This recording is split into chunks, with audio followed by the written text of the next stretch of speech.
Shalom, shalom, que le Seigneur vous bénisse. Aujourd'hui, le thème que nous allons voir est intitulé « La prière d'intercession selon la Bible ». La prière d'intercession selon la Bible. Je suis votre serviteur, le prophète d'Oliveira, Paul Moïse. Et nous allons commencer à vous expliquer qu'est-ce que l'intercession. L'intercession est le fait de prier pour quelqu'un en sa faveur. On intercède pour une nation, c'est-à-dire quand on parle d'intercession, c'est de prier pour une personne en faveur de la personne, c'est-à-dire prier pour que cette personne, ses sujets soient exaucés, soient gardés, soient protégés. On intercède aussi en faveur d'une nation. Lorsqu'une nation est en train de traverser un moment difficile, nous pouvons prier également pour la nation, pour que le Seigneur délivre cette nation. Intercéder, c'est prier en faveur de quelqu'un. Comme je le dis tantôt, l'intercession est l'un des moyens de se tenir longtemps dans la prière.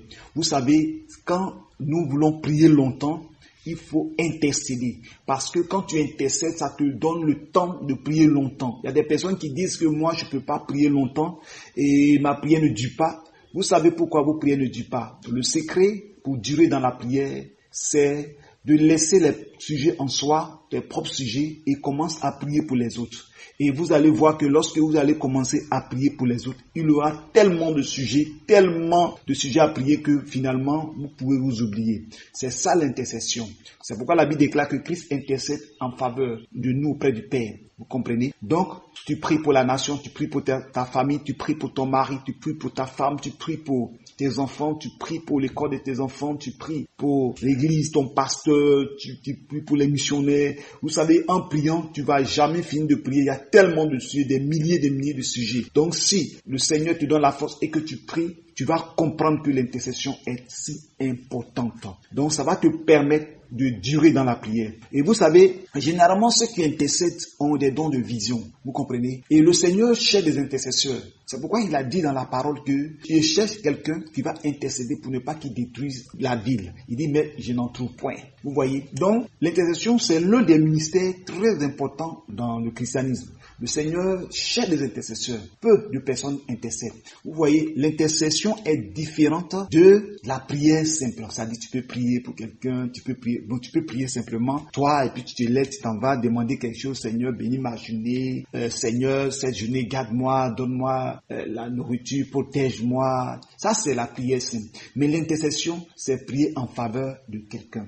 Vous comprenez? En faveur de plusieurs personnes que tu veux voir bénies, transformées, restaurées. Donc, comme je le disais, le Seigneur a besoin d'intercesseurs. Les intercesseurs ou intercesseuses, ce sont des gens, au plus ils prient, plus leur vision se développe. Plus ils prient, plus Dieu leur donne des révélations. Parce que quand tu intercèdes, Dieu sait que tu es quelqu'un. Quand on parle dans la Bible, on parle de ceux qui se tiennent à la brèche. On les appelle aussi des sentinelles. Donc un sentinelle, c'est celui que Dieu avertit. Dieu montre des choses à venir pour que le sentinelle puisse prendre garde.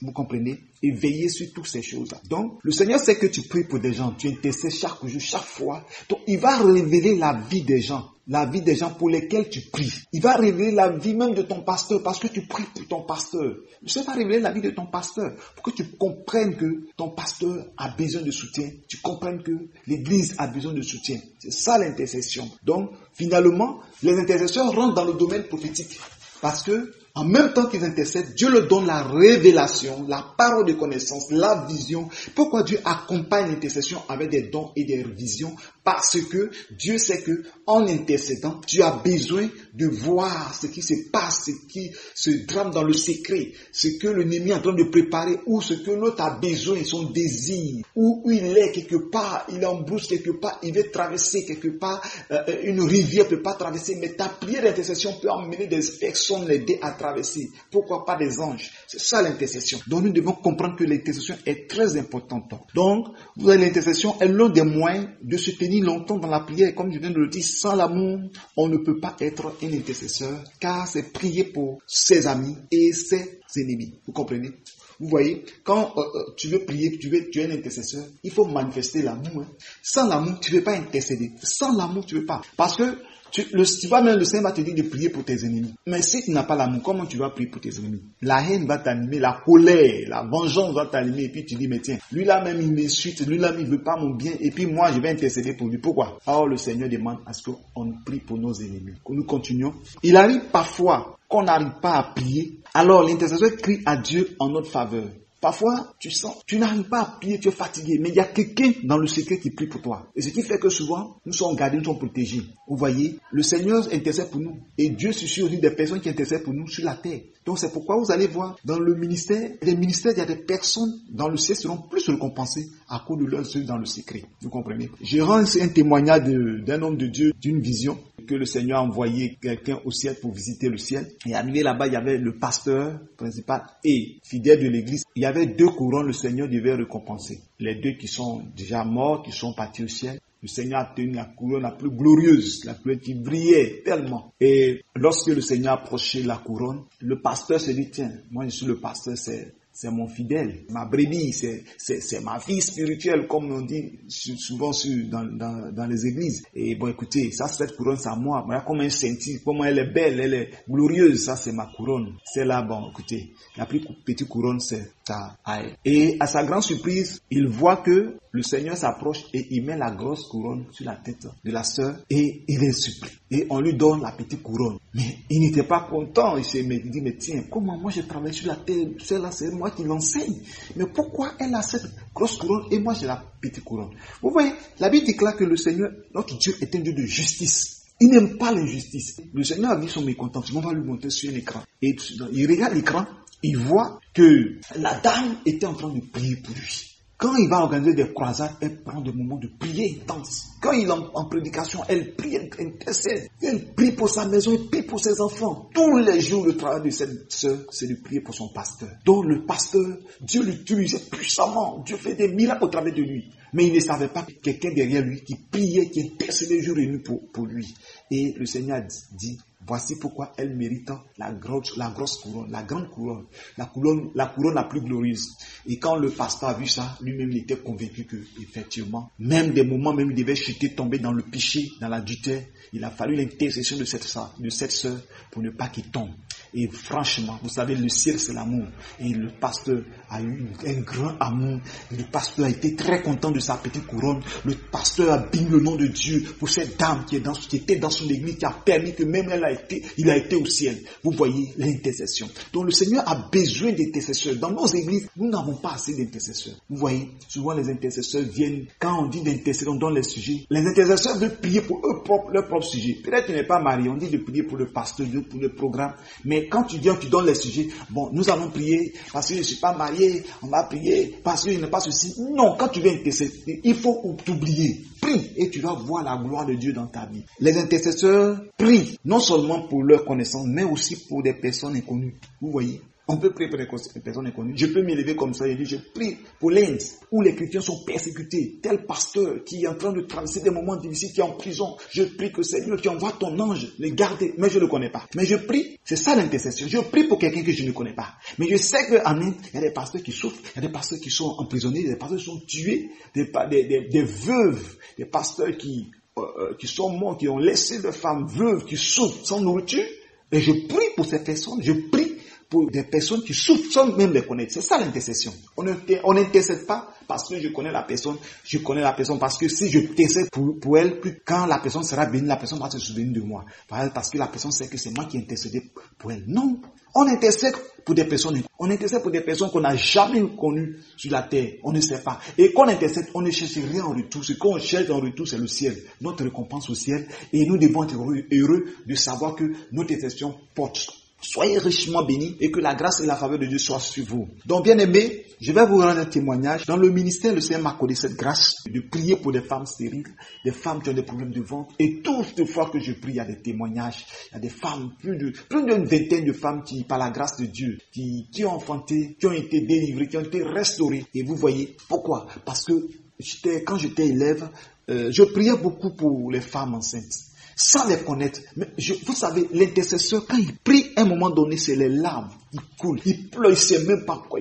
C'est-à-dire, il est touché par des sujets. Et je commence à prier pour des femmes enceintes. Et pour à prier pour des femmes enceintes. En même temps que je prie, le Seigneur balance mon esprit dans une forêt où je vois une femme qui doit accoucher, mais il n'y a pas d'hôpital, il n'y a pas de maternité. Et la famille est en train de marcher en forêt pour aller chercher une accoucheuse. Et c'est comme ça, le Seigneur dit prie, parce que la vie de cette femme est en danger. Et je prie pour cela. Et après, encore, le Seigneur m'amène mon esprit encore pour des femmes qui ont des problèmes, douleurs de fibromes. Je prie, sans les connaître. Il m'a fait des pleurs, les larmes coulent, à chaudes larmes, sans même connaître de qui. Je prie. Où elle est où? Elle vit où?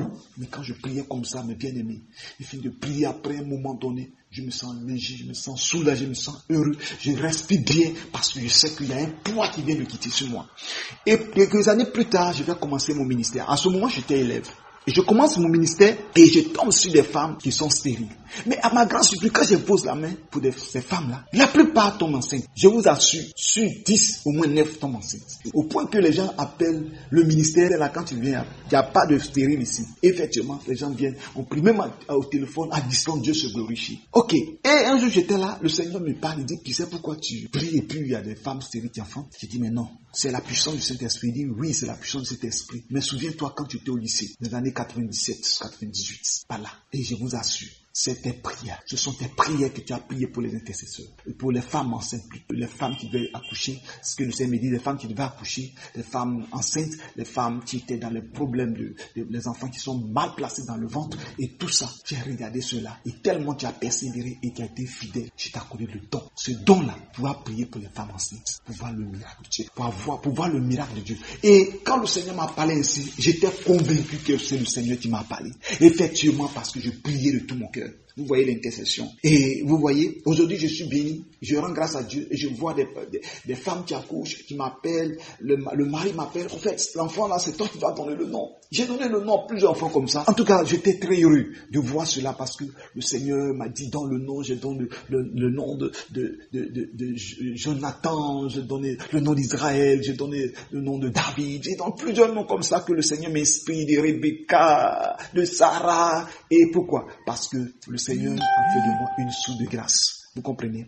Donc, c'est très important d'intercéder. L'intercession est très, très, très importante pour le salut des âmes, pour la délivrance des vies, pour la restauration des âmes. Dans mes bien-aimés, je vous exhorte. Une intercession régulière et ininterrompue donne des résultats satisfaisants. Vous voyez que quand tu intercèdes régulièrement, ça donne des résultats satisfaisants. Vous voyez, ça dit tu intercèdes.